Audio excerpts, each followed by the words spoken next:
Hello friends, இன்றைக்கி என்ன லஞ்சுன்னு பார்க்கலாம். நேற்றுக்கு எந்த காய் எதுவுமே வாங்கி வைக்கல, கூலாக விட்டுட்டேன். சிம்பிள் ஏதாவது செஞ்சுக்கலாம் அப்படின்ட்டு லெமன் ரைஸ் செஞ்சுட்டு தேங்காய் துவையல் அரைச்சிருக்கேன். தேங்காய், தனியாக, உளுந்தம்பருப்பு, பச்சை மிளகாய், இஞ்சி பூண்டெல்லாம் போட்டு வதக்கி அரைச்சிட்டேன்.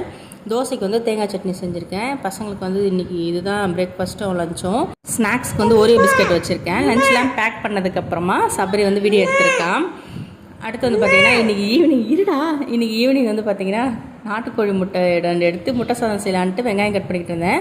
எப்போவுமே பிராய்லர் முட்டையில் செஞ்சுருக்கேன். அது ரொம்ப ஸ்மெல் வராது. நாட்டுக்கோழி முட்டையில் இதை ஃபஸ்ட் டைமு ரொம்ப ஸ்மெல்லாக இருந்தது. நிறைய பெப்பர் மசாலாலாம் போட்டு செஞ்சேன். சூடாக சாப்பிடும்போது தெரியல, ஆறிடுச்சோடனே முட்டை ஸ்மெல்லு ரொம்ப இருந்துச்சு. பசங்களுக்கு முட்டை சாதம்னா ரொம்ப பிடிக்கும். அவங்க இன்றைக்கி விருப்பம் இல்லாமல் தான் சாப்பிட்டாங்க நாட்டுக்கோழி முட்டையில் செஞ்சது. ஏற்கனவே சபரிக்கு நாட்டுக்கோழி முட்டைனாலே பிடிக்காது. அவனுக்கு இதுதான் நல்லதுன்னு சொல்லி கம்பல் பண்ணி சாப்பிட வைப்பேன். சாதமும் ரெடி ஆகிடுச்சு. இதுக்கு லெமன் ஊறுகாய் வச்சு தான் சாப்பிட்டேன். பைனாப்பிள் எனக்கு பல்லு கூசும், இருந்தாலும் பைனாப்பிள் பார்த்தா விடுறதில்லை. உப்பு மிளகாத்தூள் போட்டு சாப்பிட்ருவேன். பை.